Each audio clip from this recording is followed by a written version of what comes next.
Have you guys seen this research that was published recently about orcas offering prey, offering food to humans?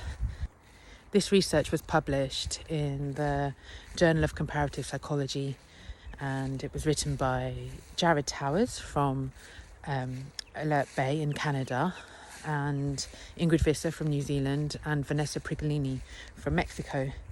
And we explored this research in depth in the Orca Dreaming circle online this week. These are circles that I've been running recently that are based around deep rest meditation. And we had a bunch of people from around the world, and we were asking particularly 3 questions around feeling. How would it actually feel if an orca came up to you without you initiating or asking it to, and offered you some food? Like, how would it feel in your body? Like, what would that do to you? What would that be like as an experience? So we asked this question mainly through the meditation. We just felt it, did a visualization together in the meditation part of the session, which is usually about 25 minutes long. It was amazing talking about it afterwards. One I remember particularly was someone saying it felt like fluttering across her chest, which I thought was beautiful. Yeah, dropping that into the body, which you can even try now if you want, like just really feel it. Another question was like focusing on the aspect of it that's like sharing food. I'm Gujarati, right? I'm from, like, my family are from the western part of India. I can tell you that there are no social interactions that happen without some sort of sharing and offering and receiving of food. Or at least, chai at the very minimum, chai and snacks. It's culture. It's an essential part of our culture, and that's true in so many places across the world. How does it feel to receive a gift in this way, like from another species, and one that's so magnificent at that? Like, can we expand that further? Like, I just picked these wild blackberries back there. Like, that's a gift, right, from nature? Like, wow, actually. The air I'm breathing is oxygen from these trees over here. Like, that's a gift. Also, I shared about how when I visited Alert Bay, when I first met Jared, one of the authors of this paper, he offered me a chunk of the sweetest and ripest pineapple, and I'm sure that sort of cemented our friendship from the beginning.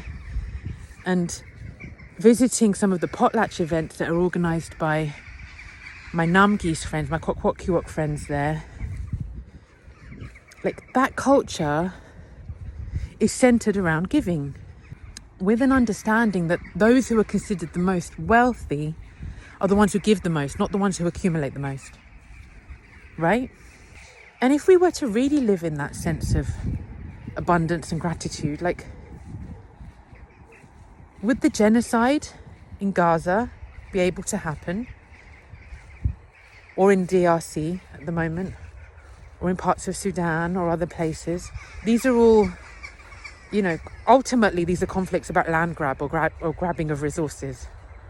There's a greed and a sense of exploitation, of taking of life, taking of resources at their heart.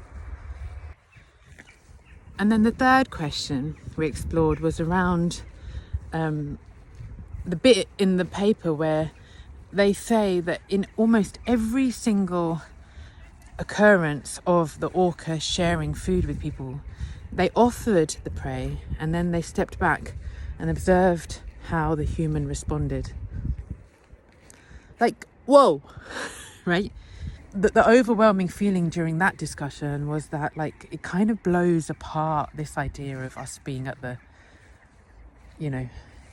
very top of the pyramid in terms of all the species on the planet. To be seen by an orca, like, that would make us see ourselves in a different way, right? Like, who's observing, who's being observed? Are we really as different as we might have imagined? And maybe from observing these creatures, what can we learn, or what can we be reminded about about our own humanity. So thank you to the authors for sharing the research. Thank you to the orcas for sharing the food. And thank you to the nature around me for this beautiful blackberry. Oh, it's good. Sweet. If you want to know more about the Orca Dreaming circles, give me a shout. Or Google Buy Me a Coffee, Orca Dreaming. And we've got another circle coming up. Have I got it in my teeth? No. We've got another circle coming up on the 24th of July, 8 p.m. UK time on Zoom. So if you'd like to join, let me know and I'll send you the details. Okay.